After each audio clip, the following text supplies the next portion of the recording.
Good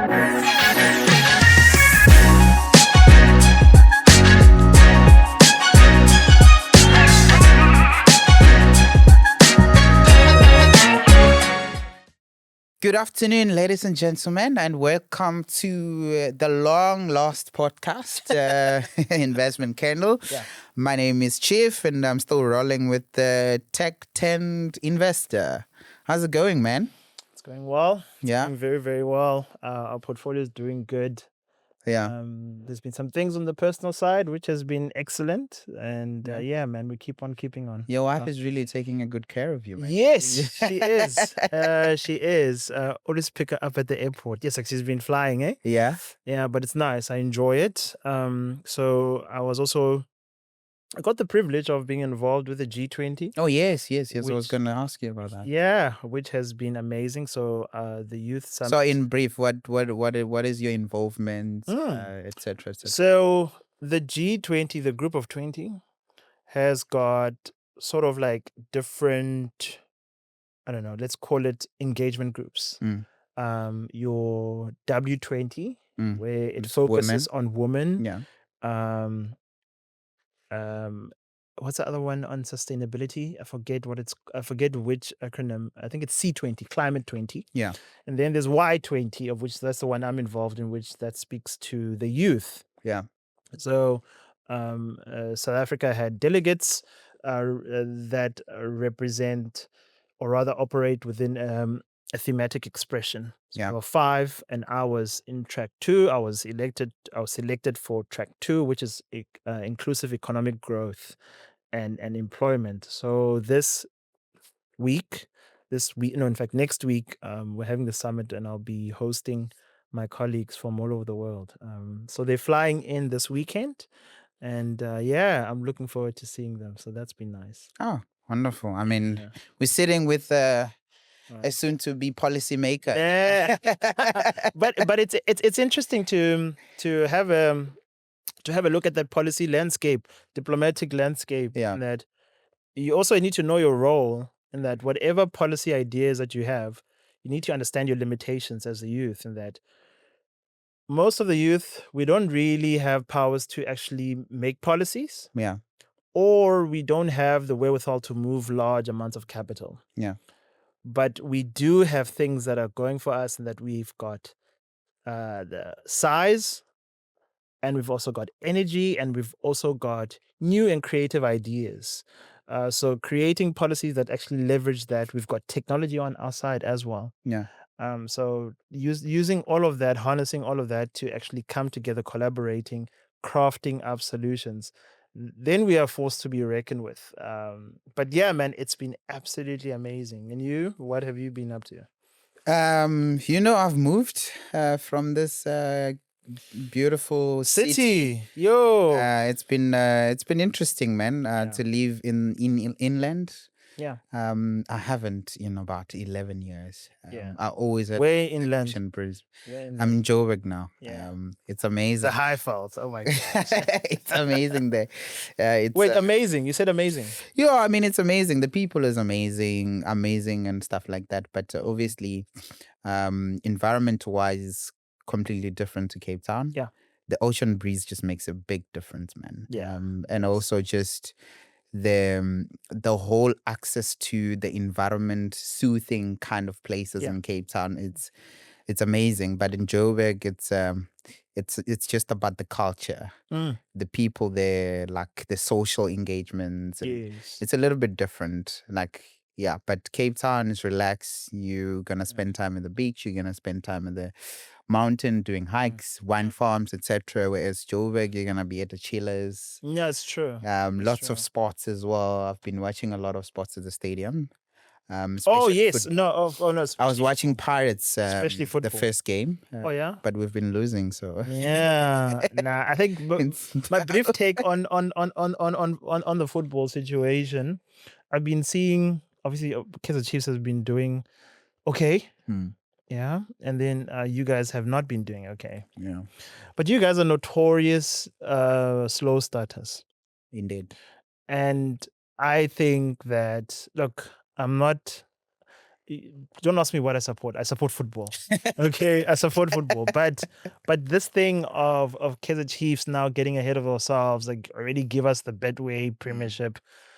Calm Let's down. calm down, eh? Calm Put the down. brakes on. But like you guys, I'm not quite sure about your coach. Yeah. No, I think he's just trying different things, and he's got a lot of quality players. Why is he trying different things? I don't know. I think one of the things that I've actually taken note of was Rolani when he was talking that when Micho left Mhm. Pirates, Mm. he said he was trying he tried to change things too quickly, Yeah. and that's what costed him. Mm. So I think that's probably what this coach is gonna make, and then that's why the team is a little bit in chaos. I mean, how do you change the whole entire starting lineup from the, from the It's get-go? giving Manchester United. So it's a bit of a difficult situation. Yeah. I mean, but if he wants his own tactics, who's to say what? But I mean, it's costing the team. It's gonna end in tears. But yeah, let's see. Anyway, let's move to the Yeah. thingy, Yeah.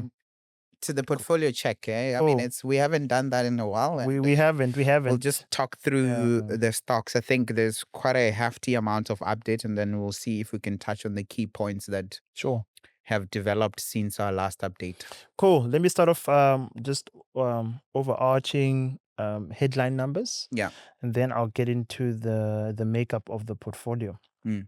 So since we started with this portfolio, we are up 48.31%. 48.31%. That's amazing.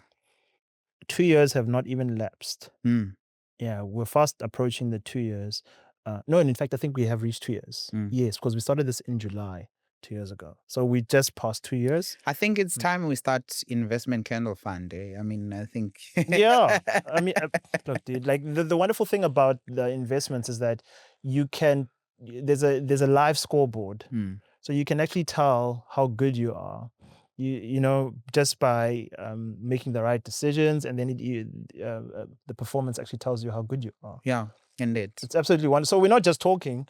I mean, guys, look at what we're doing. Yeah. So Amazing. so yeah, we're up by 48%, which is absolutely amazing. We are generating alpha, which is what we want. That's the holy grail of investment. And our benchmark is the the all share. all share index. It was the all share. Yeah. Yeah. I think maybe by the time this episode airs, we'll also have where our benchmark is. Mm. But I know we're just ahead of it by a few basis points, maybe two, about 2%. That's the alpha that we're generating. Yes. But one thing before I get onto this thing, and I want to get your take on it, is that we are doing well here.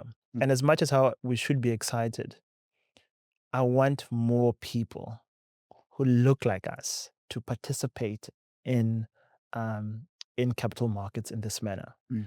And with platforms such as Easy Equities, Clarity by Investec, you know, this is something that you really need to get involved in. Obviously, through the advice of your financial advisor, but having your money and just keeping it in the bank is not worth it. You need to get involved to, okay, then I'm done speaking. Yeah. No, I mean, I think it's quite a valid point, and if you recall correctly, that the whole point of this podcast was to democratize that knowledge and Yes. bring it to the street and the average person out there. Yes. So it is important that we see how we can increase our reach in terms of educating people to participate in this aspect of the market that is exclusionary in nature. Yeah. So I think it is a valid concern that you have. And I think this precisely why we started this initiative in the first place. Yeah. And I know we haven't been doing it much, given our busy schedules and travels and all those things. But I think this is the pinnacle point why Investment Candle was started. It's even in the name, to light the candle for others to see the light. So, I mean, yeah, I don't know what else more we can do. Yeah, but it's one of the things that I'm also championing in the Y20, the G20 youth. It's financial inclusion. Obviously, there's different elements. There's insurance, but capital market and participation in capital markets by young people in itself, because I mean, inherently, our risk tolerance and risk appetite is larger Mm. because we're younger. Yeah. So this is the time to really participate. I mean, if you're South African, you are seeing headlines every day about the JSC smashing records. Yeah. Why is a portion of your capital not there? Mm. Why is it all in cash? Why is it all in bank? Mm. So and again, the wonderful thing about technology and partial share ownership is that you don't need 10,000, 20,000, 100,000 to Yeah. actually participate in this. So I encourage more people, more young people, South African, global South, to have a look at these opportunities of which you can actually participate in the fuller extent of the economy through capital markets. Yeah. Yeah, No, I think it's we can only start where we can with exactly, what we have, and we exactly. have done so. So I guess the jury's still out on Yeah, to what extent our reach is, and yeah. how far we can go. We will do our best. Yeah, indeed. But anyway, Cool. let's see what is on the stocks. Yeah. So let's actually have a go at this. There's a couple of things that I would like you to speak on, bro. Yeah. There's been so much. Um, all green, Yeah. right? All green. The whole entire portfolio Thing. is green. All 7 stocks are green. Let's start off with number 7, which is used to be Anglo Platinum. Yeah. Now it's Valterra. Valterra. Yeah. I'd like you to speak a little bit on that, but it's that's at a positive 11.61%. Yeah, I mean, look, I think it was the official unbundling completed on the 31st of May and the name change. Yeah. So the business is now on its own. Mm. It is about, from a PGM perspective, I think Platinum in itself, it's a global market leader. Yeah. I mean, it was still a global market leader even under Anglo, but now it's an independent player. Yes. So I think it's got a global market share of about 38%. It's fantastic. Like, take a pause and think about it. It's This is a fantastic. global market. This is not just South Africa, right? This is a global primary supply of platinum. They are at about 38% market share. And I think given the stage where they're at, being independent from Anglo and having to make key decisions for themselves without compliance to the group, it's still pretty much early days because, I mean, they just started at the 31st of May. But we'll have to assess on their ability to manage costs, Yeah. the ability to leverage their international supply and markets, etc., as an independent player. Because Anglo is a massive group, right? Yeah. But now they're independent and have to do these things on their own. Yeah. So I think we've got a runway of management to prove themselves in terms of how they can deliver value for shareholders on their own without taking instruction from group. But I think so far it's been good, and also the share price is quite Has responded. yeah, it's quite recovered as well. Because at some point, I think last year or beginning of the year, it was red for us. Yes, it was. But it has recovered well. I think the market has quite confidence in the management to take it further, and also the platinum prices seems to be coming back as well. So let's see how it goes. Another thing as well, it's the existential stuff, which played into the ecosystem of where Valterra was operating in the form of is less load shedding. Yeah. And then number 2, it seems like Transnet has finally got direction. Yeah. So all of that also is going to play into production as well as getting the goods out. So they can only bode well for Valterra and Valterra shareholders. Yeah. Indeed. So I know. Well, let's see. Good Let's see stuff. what happens. But for now, I would say that it's still a good buy for someone who wants to be exposed to Valterra, formerly Anglo Plat. Anglo Plat, yeah. Yeah. Cool. Then number 6, we have Sun International. I'm not going to comment too much on Sun International, but it's at a positive 16.14%. Then we have ShopRite.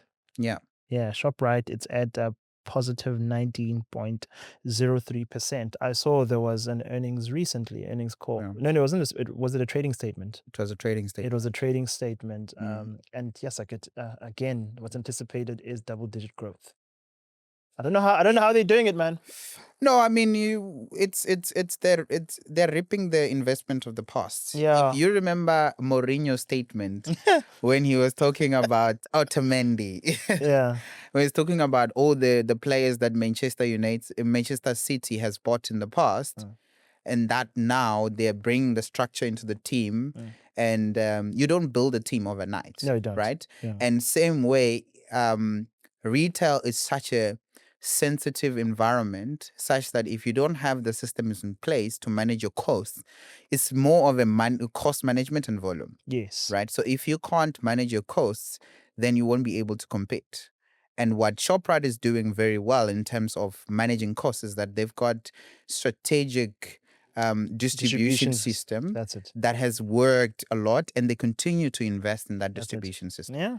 So it has to. They have to win. Yeah. They have to get ahead of the market. Well, okay, you said they have to win. They've also been helped by the competitive landscape, which hasn't been too competitive yeah. in itself. When I say they have to win, I mean Yeah. given the investment of the past. Oh, of course. So everyone else is still kind of catching up in terms of investing, and obviously it's not like ShopRite is waiting for them. They're continuing. No, they're gonna continue. Another thing which maybe like I wouldn't mind hearing your wisdom on is, as the shareholder, is the recent, I don't want to call it escape from Africa, but they've recently sold, I think it was Zambia. They had about 5 stores in the country, of which they sold that to a local player. So yeah, and on paper, basically, ShopRite is no longer going to be operating in Zambia. Yeah, I mean, look, I think the African market is a different beast. It's rough. It's a very different beast. The ex-SA market needs some sort of heavy school fees for you to be in that market. Yeah. And because of that, it's so difficult because it's not really formalized, and you've got a lot of currency issues as well. Yeah. Right. I mean, so given those aspects, if you're so used to operating in South Africa and you're deriving value in South Africa, and then the foreign market, it's being funded, the foreign market losses are being funded by South African business, then it becomes it's not worth it to do that. Why not focus in South African market, conquer it until a point where there's no more growth? Yeah. I think there's still growth. I mean, also think so. The township market, they still need to penetrate it more. Yeah. They have now been able to compete at the highest level against Woolies, for example, with their Checker stores. Yeah. So, but at the bottom, they still need to compete in terms of that. So I think they're realizing that there's enough growth in South Africa, such that they don't need to extend to African markets for new growth. Yeah. But they will extend at some point, I'm sure. But I think now they're kind of retracting and just focusing on growing the South African market to that point. It's like an elephant. I analogize it in this way, in that I look at an elephant and grazes. It will only leave once it has grazed all the grass. Yeah. And at the moment, there's still lots of grass. I mean, like if you just look at just general normal retail, you can also have a look at it in that there's now a digital world of retail as well, which offers new growth and exciting opportunities. Exactly. But no, fantastic, bro. And then we're still sticking to your company, Discovery. Yeah. Which comes at number 4, at 46.12%. Imagine a stock being number 4 while the return is 46%. Look, dude, that's amazing. We are doing this thing. We are doing that's amazing. But a quick commentary on Discovery. I think it's one interesting business. The good news there is that the Discovery Bank has broke even. Mm. It's now a contributor to the profit of the larger group, and therefore, it's like I said. I think when we started entering a Discovery, I did say that there's a potential for Mm. the bank to It was actually grow. it was gonna be the bank. The bank was gonna be the new jet fuel. Exactly. Yeah. So they've got about clients of just over 1 million. Yeah. I saw that. And Yeah. their loan book is also growing, particularly on the home loan space. I'm a client. You're a client I'm of a client. Discovery. Yeah. Yeah, I mean, particularly in the home loan space. So we've seen quite Discovery Bank. Yeah. we've seen Mm. quite a huge jump on the loans. So I think I truly believe that there's still some room for them to grow Mm. that bank, Yeah. and get it to higher levels than it is now.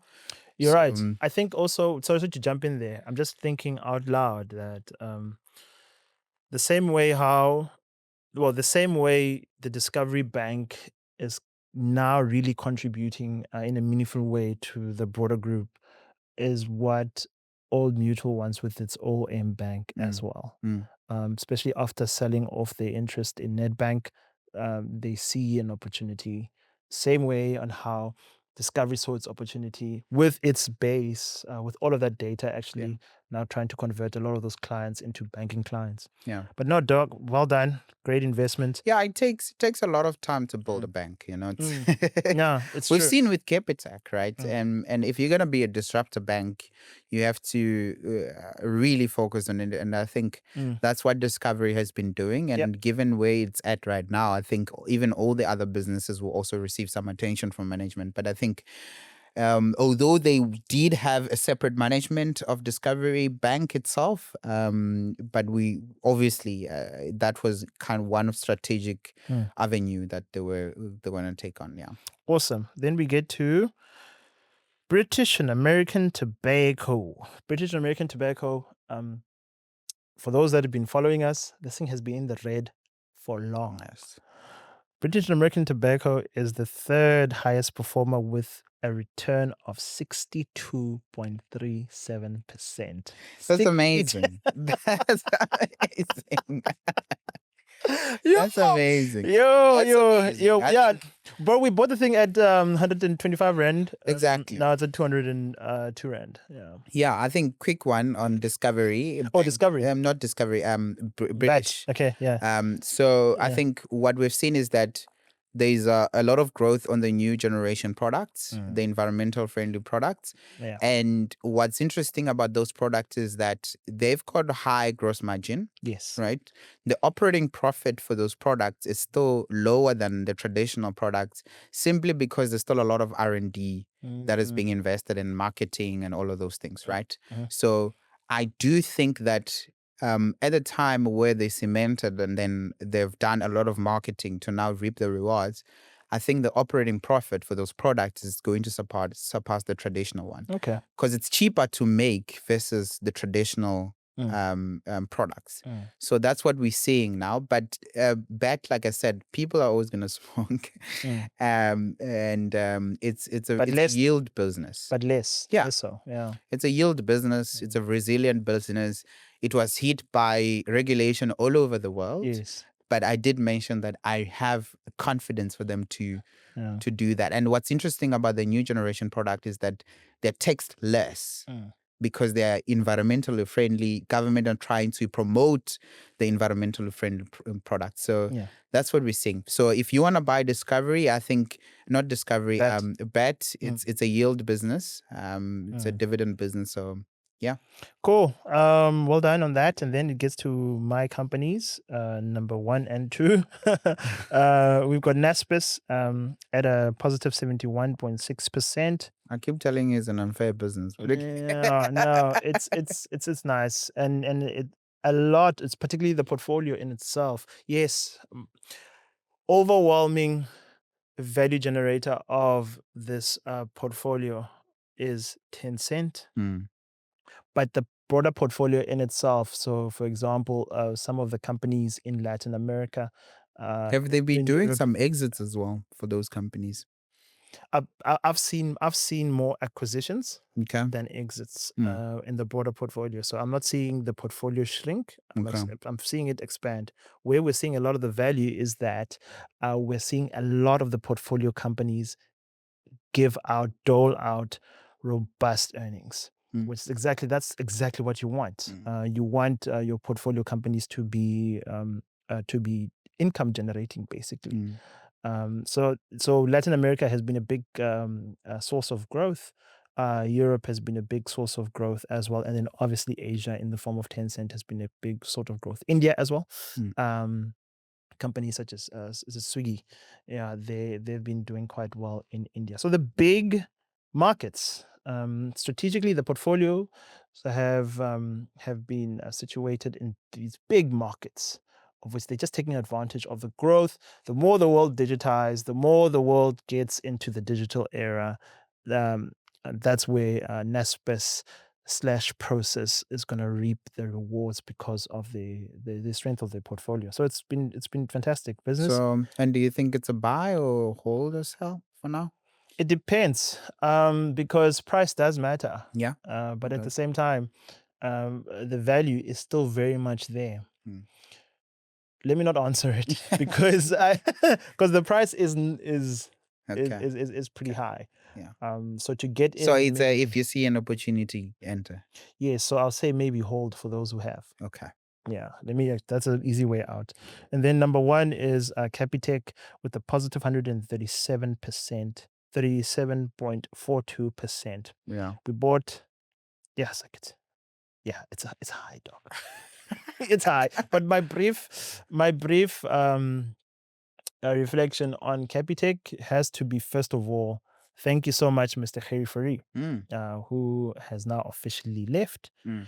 And what makes that one very, very significant is that he was the last co-founder. Mm. Yeah. So now, Capitec, as far as management is concerned, it's being run by people who did not found the business. Mm. So, but at the end of the day, the same models are still very much in place. Good risk management, good control over the integrity of the loan book, Mm. ever increasing account holders on Capitec. Yes, they might not necessarily use Capitec as their primary account, but they use it as the other account, Mm.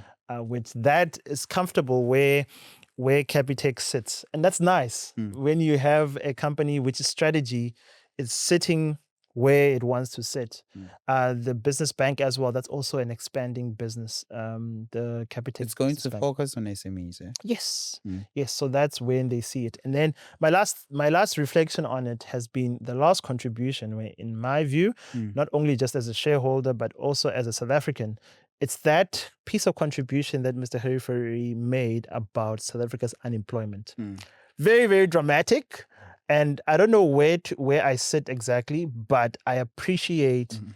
I do appreciate inputs made by the private sector um, in the public discourse. What was the comment? I So the think comment, it was around was the unemployment inclusion of of the informal sector. yeah. So basically, he's saying that, listen, the unemployment rate as counted by Stats SA is not correct. Mm. He says that it's closer to 9%, Mm. 9 or 10%, but Mm. closer to single digit.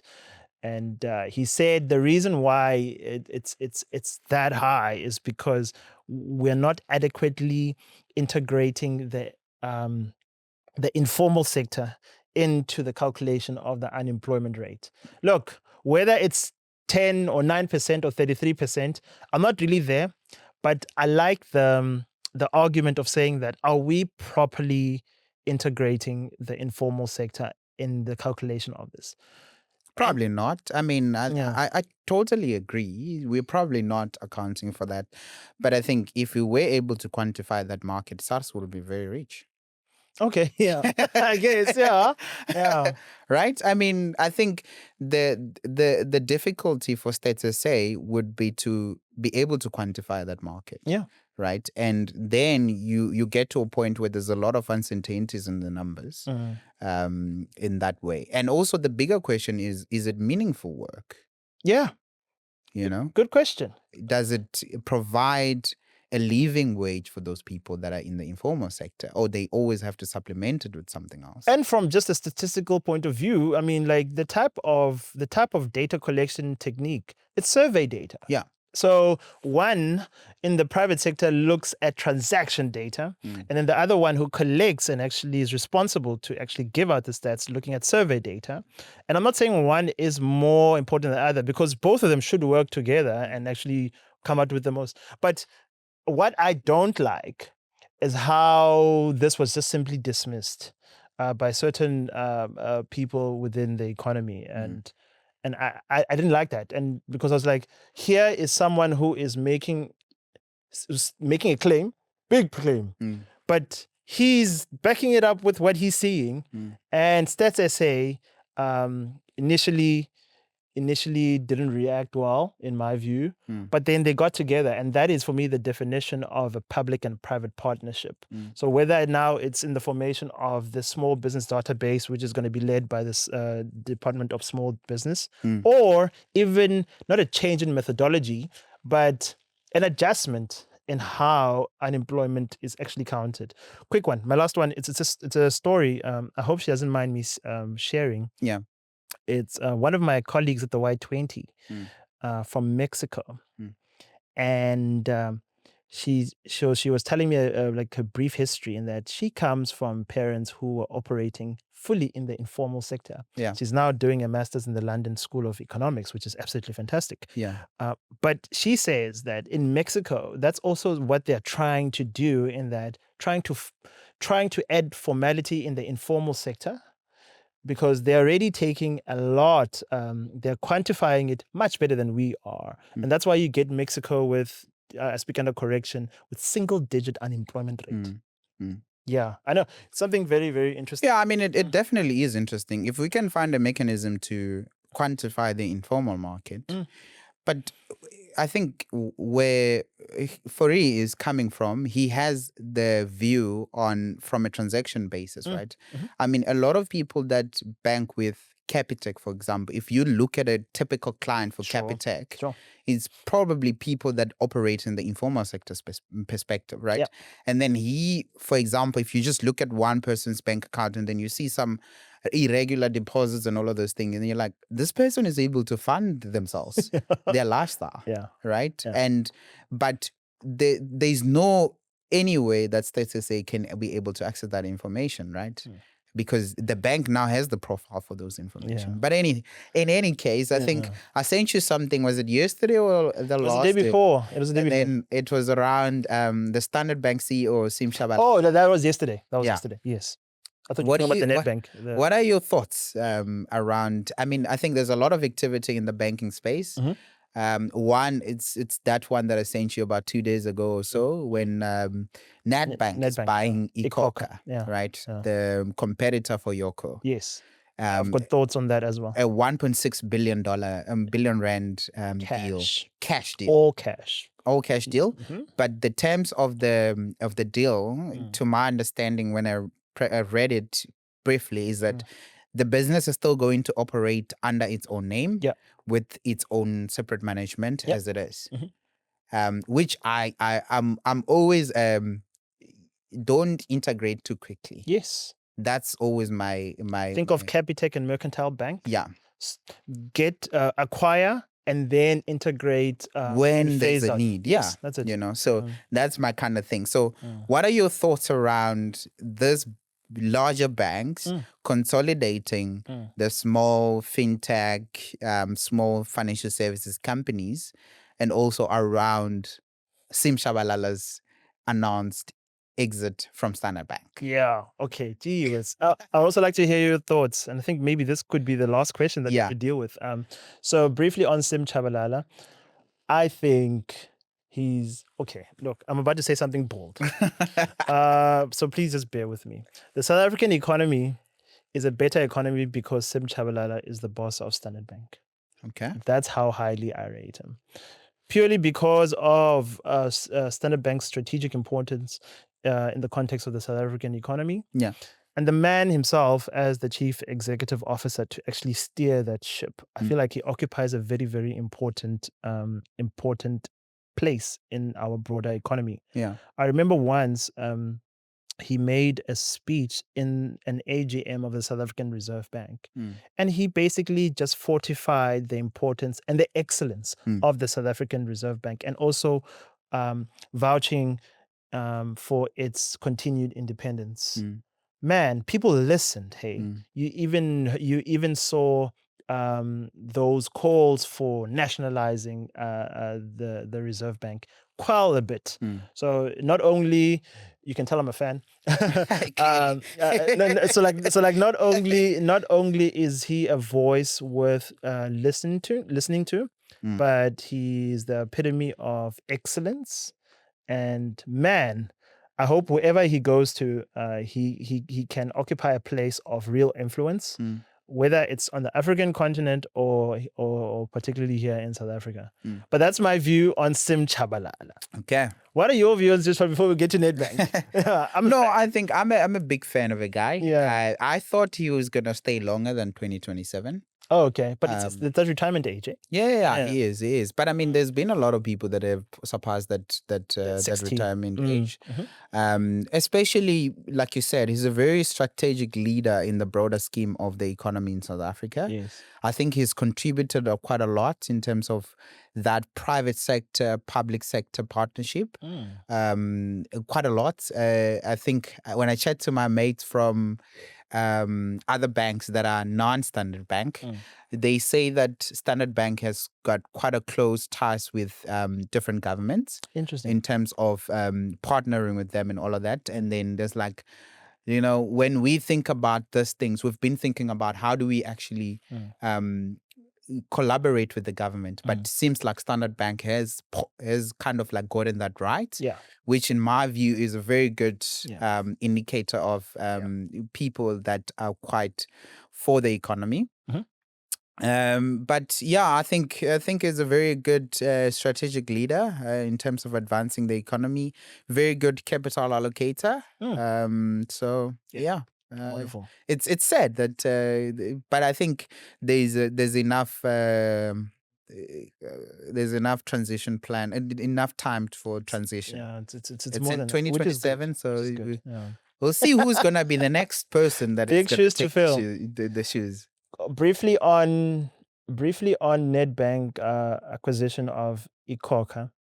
It's good for the startup ecosystem in South Africa, especially at the back of that whole debacle about the 54 Collective, their issues with the MasterCard Foundation.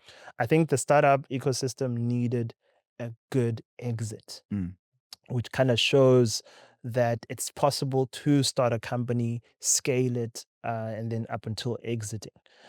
So I thought it was good in that regard. It was good for iKhokha. I'm sure the owners, the investors, those venture firms that backed it in the beginning, they were quite happy about the deal. It's good for Nedbank because it keeps them agile and it keeps them relevant, especially now in this age of digital payments as well. It's very hard for a legacy bank such as Nedbank to easily maneuver a change in realities. But through the strategy of acquiring your way to innovation, you acquiring your way to innovation. I think it was good. I don't see any bad thing about this. I think the only thing and I spoke to my little brother who is the founder of Darkies in Tech about this. We need to see these sort of businesses, black owned, achieve these sorts of exits. I think that will be the next frontier. Yeah. Yeah. No, I totally agree. I think that I've got nothing to add there. Yeah. It's I think one of the things about African markets that international institutional investors struggle with is the exit. Yeah, it's exit. So I mean, I'm sure iKhokha has some VC funds that it invested. Yeah, all they of do. those things. So Yeah, they do. it's a good exit, and it puts confidence in the market in terms of this small FI institutions. But yeah. And it's Good. cash, Baba. It's like cash. 1.6 no shares, no commercial paper. No, nothing. Cash It's just money. gonna give you, and then at least they'll retain the management to run the business. Yes. So. Yeah. But anyway, it's been a good chat, man. And it's been a It's been good catch up, and absolutely wonderful. unfortunately, we are running out of time. We really had to squeeze this. Yeah. I'm in town for some time, and then I was like, my man, let's talk to our listeners and give them some love. It's so much fun, bro. It always it's is. very therapeutic, man. It's Like, therapeutic. it's amazing. But anyway, so thanks. Subscribe, like it, comment, and cheers. Thank you so much.